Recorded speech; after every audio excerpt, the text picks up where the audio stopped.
My entire management plan, the 6,000 year management plan, consists of three stages or three ages. The age of law, the beginning, the age of grace, which is the age of redemption, and the age of kingdom of the last days.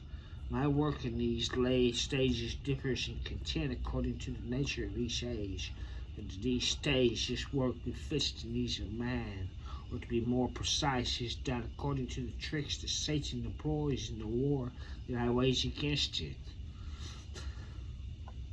The purpose of my work is to defeat Satan, to make manifest my wisdom and the omnipotence, to expose all of Satan's tricks and thereby to save the entire human race, which lives under Satan's domain.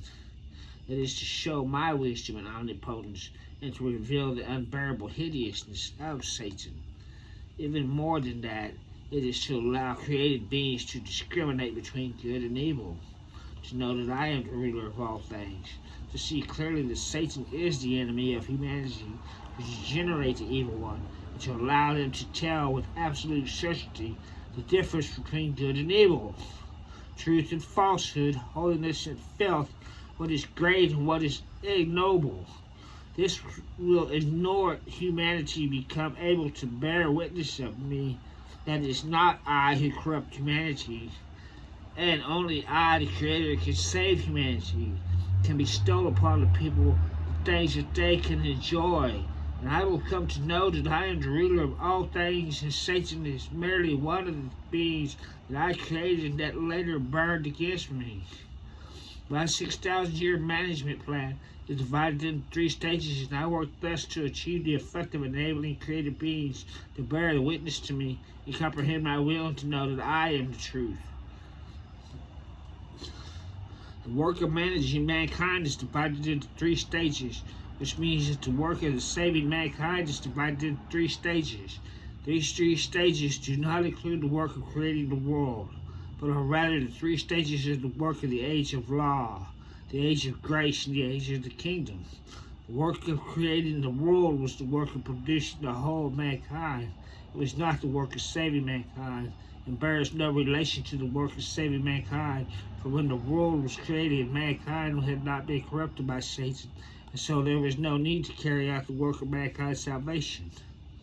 The work of saving mankind only began when mankind had become corrupted by Satan, and so the work of managing mankind had only began when mankind had been corrupted. In other words, God's management of man began as a result of the work of saving mankind, and did not arise from the work of creating the world. It was only after mankind acquired a corrupt disposition that the work of management came into existence. And so the work of managing mankind includes three parts, rather than four stages or four ages. Only this is the correct way to refer to God's management of mankind. When the final age comes to a close, the work of managing mankind will have come to a complete end. The conclusion of the work of management means that the work of saving all mankind will be completely finished, and that this plays will thenceforth have concluded for mankind. Without the work of saving all mankind, the work of managing mankind would not exist, nor would there be the three stages of work. But precisely because of mankind's depravity, because mankind was in such urgent need of salvation, that Jehovah conceived the creation of the world, began the work of the age of law. Only then did the work of managing mankind begin, which means that only then did the work of saving mankind begin. Managing mankind does not mean guiding the life of mankind, newly created on earth, which is to say, a mankind has had yet to be corrupted. Rather, it is the salvation of mankind that has been corrupted by Satan, which is to say, it is to transform this corrupt mankind. This is the meaning of managing mankind. The work of saving mankind does not include the work of creating the world. So the work of managing mankind also does not include the work of creating the world, but rather it includes three stages of work that are separate from the world's creation. To understand the work of managing mankind, it is necessary to be aware of the history of the three stages of the work, which is what everyone must be aware of in order to be saved. As creatures of God, you should recognize that man is created by God.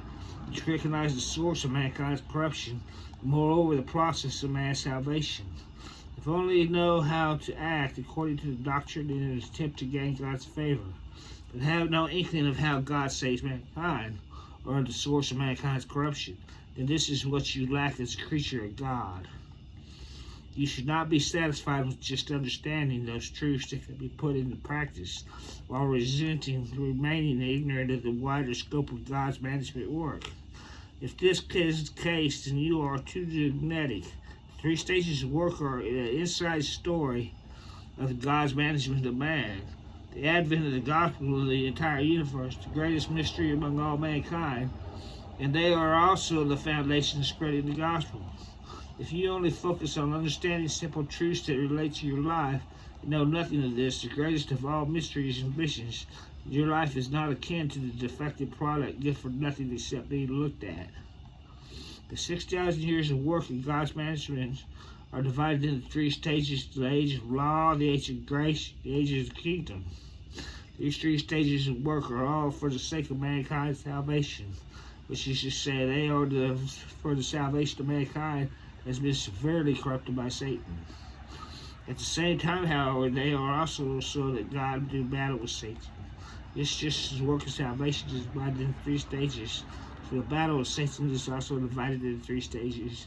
And these 2 aspects for God's work are conducted simultaneously.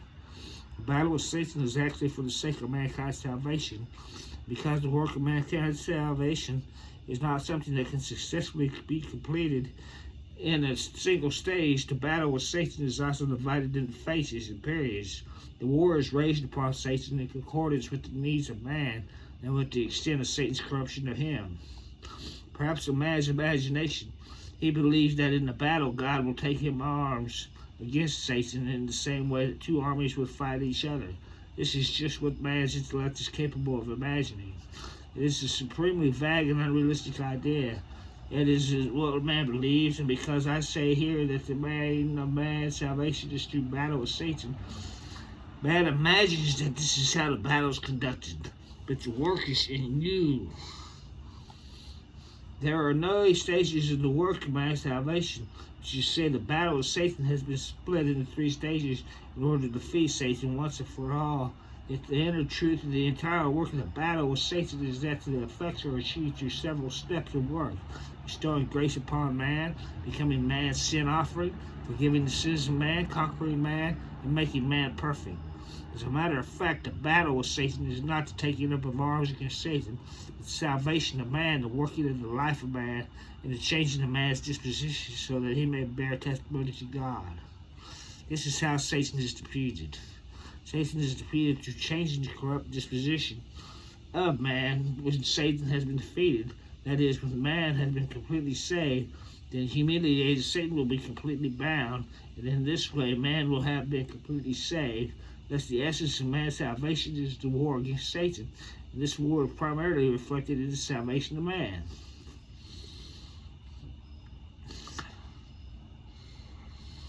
The aim of the 3 stages of work is the salvation of all mankind. This means it's complete salvation of man from the domain of Satan. That is why I am in this domain of Satan, the demon. Through each of these 3 stages of work has a different objective and significance. Each is part of the work of saving mankind, and each is different work of salvation carried out according to the requirements of mankind. Once you're aware of the aim of these 3 stages of work, then you will be aware of how to appreciate the significance of each stage of work, and will recognize how to act in order to satisfy the desire of God. If you reach this point, then this is the greatest of all visions, will become the foundation of your belief in God. The core of the 3 stages of work is the salvation of man, namely making all the creation worship the Creator.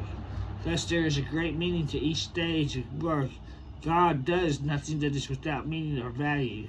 On one hand, the stage of work ushers in a new era and ends in the previous 2 eras. On the other hand, it shatters all human notions and all other ways of human belief and knowledge. The work of the previous 2 ages was carried out according to different human notions. This stage, however, completely eliminates human notions, thereby utterly conquering humanity. Utterly conquering humanity. From the work of Jehovah to Jesus, to that of Jesus, and from the work of Jesus to that of the current age, these 3 stages over in a continuous thread of the entire gamut of God's management, they are all the works of one Spirit. Since creation of the world, God has always been at work managing mankind. He is the beginning and the end. He is the first and the last. He is the one who begins an age and the other who brings an age to an end. These three stages of work in different ages of different locations, but unmistakably the work of one Spirit.